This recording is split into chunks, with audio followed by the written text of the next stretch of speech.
I overheard a conversation earlier and figured, let's make some content. The person in question was having issues with weight management and why they're literally not losing anything at all. When you have a look at the backstory that they do the diet trends, they do keto, they work on their levels of protein, they then cut out carbs and all these other things, then you stack that secondary with exercise, fitness, walking, being mobile, and then you're still not getting any results. So where do you then go at that point?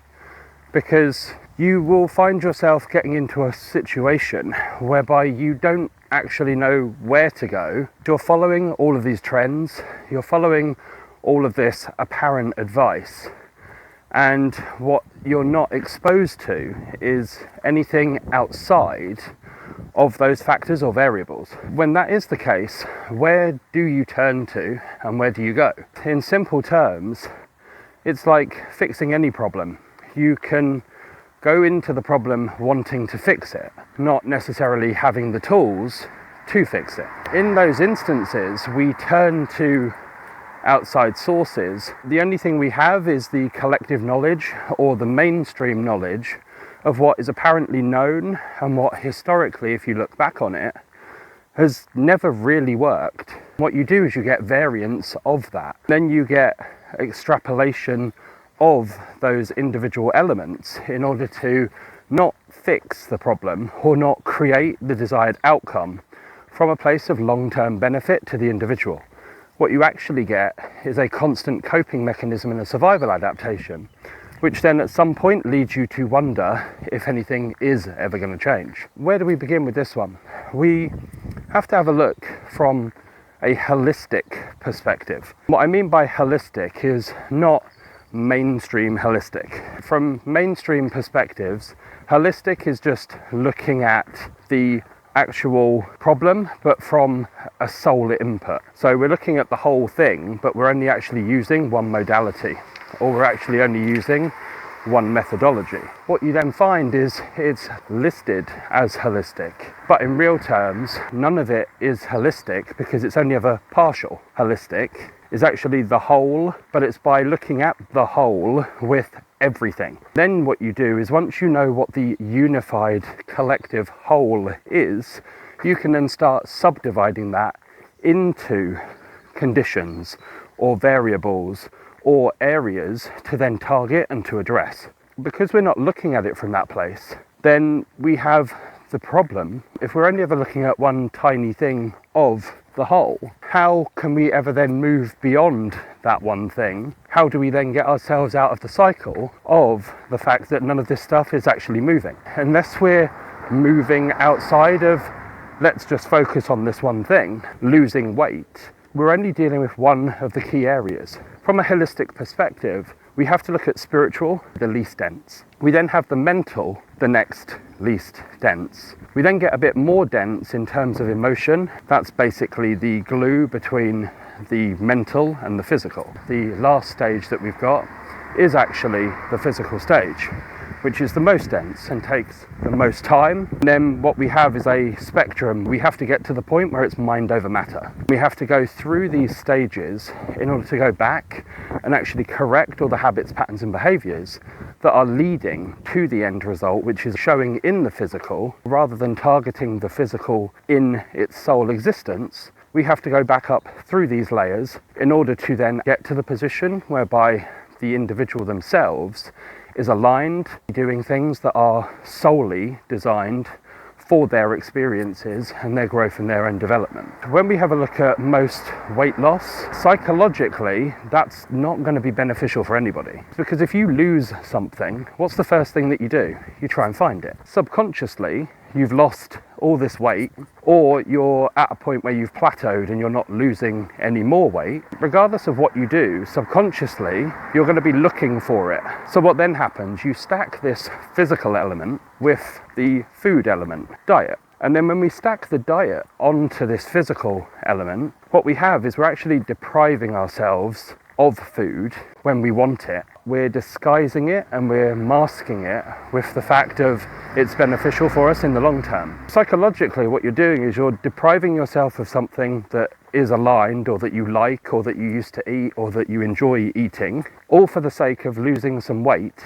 You've now got a double negative, because you're not providing yourself with the things that are aligned. You're also in a position whereby the weight is being lost, but it is or isn't being lost because of the double negative. You can then start to see why you can't go at it from a one-dimensional, let's just focus on this one key area, just because one size fits all and everybody else has access to it and everybody else is probably doing it. That double negative then feeds into the overall process that then doesn't create the results that we require. We then have to go looking for other options, and those other potential solutions are then going to stack onto this solution that already isn't working. From the actual structure I gave earlier of the spiritual, mental, emotional and physical, we now have to have a look at the emotional section. As much as we can just focus on the physical and deal with what we can see and what's known and what's right in front of our face, we have the emotional level, which is where we have energy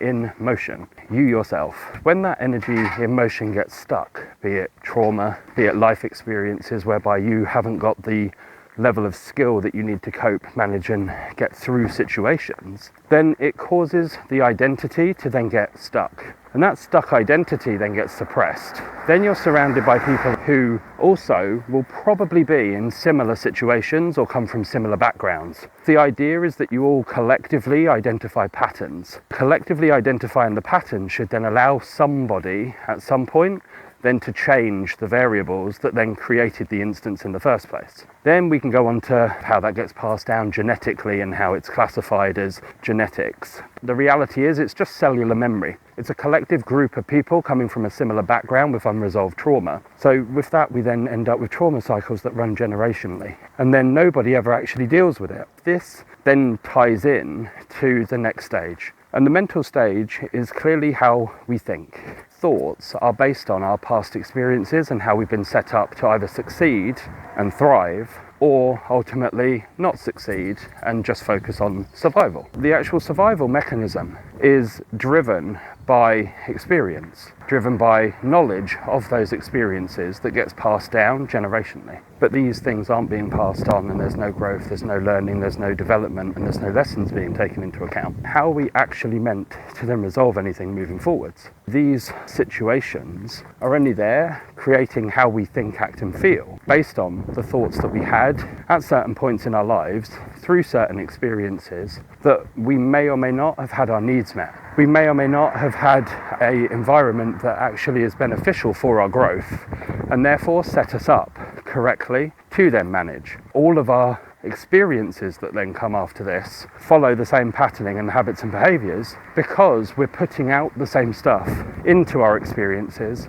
based on having it as a mirror to then go back and work out exactly what we should be doing.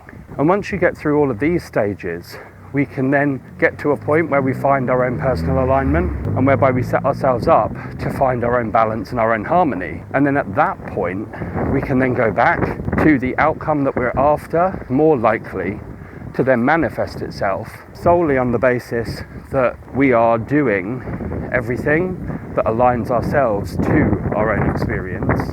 And therefore we shouldn't be highlighted or shown anything to the negative that is not part of our experiences that we're actually potentially gathering, i.e. other people's experiences from their ways of dealing with things, their coping mechanisms, and all of the ways that they taught us how we should survive and how we should go out into the world. And then at that point, you will start to see the results because you're looking at it from a holistic perspective, not isolating it. You have to know what the whole is to then subdivide it. Then you can divide, then you can conquer each of those subsequent areas, and then each of those subsequent areas can then be micromanaged or hyper-focused on with the right guidance and with the right tweaks. But you also have to have an awareness of how they stack in to the higher picture and the bigger picture of that individual, and ultimately how they've created things mentally throughout the years. But as always, until next time, trust the process, and it's bye for now.